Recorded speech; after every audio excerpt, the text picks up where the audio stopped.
Hi friends, welcome to Banu training tech channel. நம்ம இந்த வீடியோவில் இஎம்ஐ எப்படி கால்குலேட் பண்ணுறது அப்படின்றது பார்க்கலாம். ஸோ இதோட நம்ம கோல்ஷிக் அப்படின்ற ஆப்ஷனை எப்படி யூஸ் பண்ணுறது அப்படின்றதையும் நம்ம பார்க்கலாம். வாங்க வீடியோக்குள்ளே போகலாம். ஸோ இஎம்ஐ கால்குலேட் பண்ணுறதுக்காக நான் ஒரு எக்ஸாம்பிளுக்கு loan amount, interest rate, number of months இதெல்லாமே வந்து கொடுத்துருக்கேன். ஸோ இப்போ இதுக்கான இஎம்ஐ எப்படி கால்குலேட் பண்ணுறது அப்படின்றது பார்க்கலாம். ஸோ இஎம்ஐ கால்குலேட் பண்ணுறதுக்கான ஃபார்முலா பார்த்திங்கன்னா பிஎம்டின்ற ஃபார்முலா தான். ஸோ ஈக்குவல் டு பிஎம்டின்னு கொடுத்துட்டு ப்ராக்கெட்டை ஓப்பன் பண்ணிங்க அப்படின்னா ஸோ நம்ம இந்த வேல்யூஸ் எல்லாம் கொடுக்குற மாதிரி உங்களுக்கு ஓப்பன் ஆகும். ஸோ ப்ராக்கெட்டை ஓப்பன் பண்ணதுமே ஃபஸ்ட்டு வந்து ரேட்டுன்னு இருக்கு இல்லையா, ஸோ அதில் இன்ட்ரெஸ்ட் ரேட் அப்படின்றத செலக்ட் பண்ணிக்கோங்க. ஸோ டிவைடட் பை 12 கொடுக்கணும். ஸோ அதாவது பெர் ஆனமுக்கு கேல்குலேட் பண்ண போகிறோம். ஸோ அதனால் divided by 12 comma number of months என்னன்றது கொடுக்கணும். ஸோ 180, ஸோ அதான் வந்து நம்பர் ஆஃப் மந்த்ஸ். ஸோ அதை செலக்ட் பண்ணிக்கோங்க.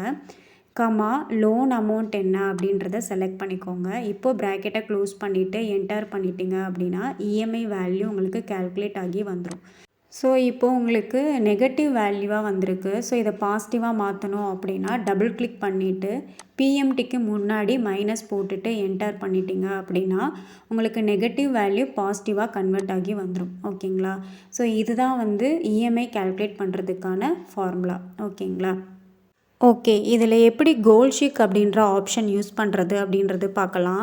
இப்போ இன்கேஸ் உங்களுடைய இஎம்ஐ அமௌண்ட் வந்து 5000 தான் வரணும் அப்படின்னா நீங்கள் இந்த கோல்ஷிக் அப்படின்ற ஆப்ஷனை யூஸ் பண்ணி உங்களுடைய டார்கெட் இஎம்ஐ வந்து அச்சீவ் பண்ண முடியும். ஓகேங்களா? ஸோ அதுக்கு டேட்டா ரிப்பனில் டேட்டா டூல்ஸுன்ற டேப்பில் வாட் இஃப் அனலைசஸ் ஆப்ஷனுக்குள்ளே போனீங்கன்னா அதில் கோல்ஷிக் அப்படின்ற ஆப்ஷன் இருக்கும்.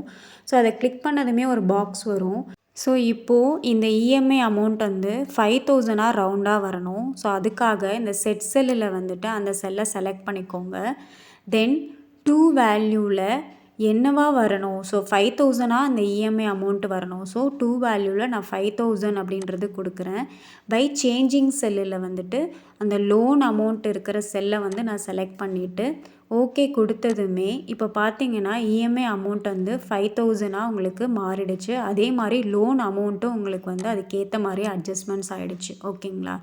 ஸோ உங்களுக்கு வந்து என்ன வேல்யூவாக மாற்றணுமோ அந்த டார்கெட் வேல்யூவாக அச்சீவ் பண்ணுறதுக்கு நீங்கள் கோல்ஷிக் ஆப்ஷனை யூஸ் பண்ணி தான் இந்த மாதிரி சேஞ்ச் பண்ணிக்கலாம். ஓகேங்களா? ஸோ இது வந்து இந்த ஃபார்முலாவில் மட்டும்தான் யூஸ் பண்ணணும் அப்படின்னு இல்லை. ஸோ நீங்கள் எங்கே வேணாலும் கோல்ஷிக்கை யூஸ் பண்ணி உங்களுடைய டார்கெட் வேல்யூவை நீங்கள் அச்சீவ் பண்ணிக்க முடியும். ஓகேங்களா? ஓகே, இந்த 2 ஆப்ஷனுமே உங்களுக்கு யூஸ்ஃபுல்லாக இருக்கும் அப்படின்னு நம்புகிறேன். ஸோ இந்த வீடியோ உங்களுக்கு பிடிச்சிருந்துச்சு அப்படின்னா லைக் பண்ணுங்கள், ஷேர் பண்ணுங்கள். அப்படியே நம்மளுடைய சேனலை மறக்காமல் சப்ஸ்கிரைப் பண்ணிவிட்டு பக்கத்தில் இருக்கிற பெல் ஐக்கான் கிளிக் பண்ணிவிட்டு ஆல்ன்ற ஆப்ஷன் கொடுங்க. அப்போ தான் நான் போடுற வீடியோ உங்களுக்கு நோட்டிஃபிகேஷனில் வரும். ஓகே, நெக்ஸ்ட்டு ஒரு யூஸ்ஃபுல்லான வீடியோவில் பார்க்கலாம். தேங்க்யூ ஃபார் வாட்சிங் ஃப்ரெண்ட்ஸ்.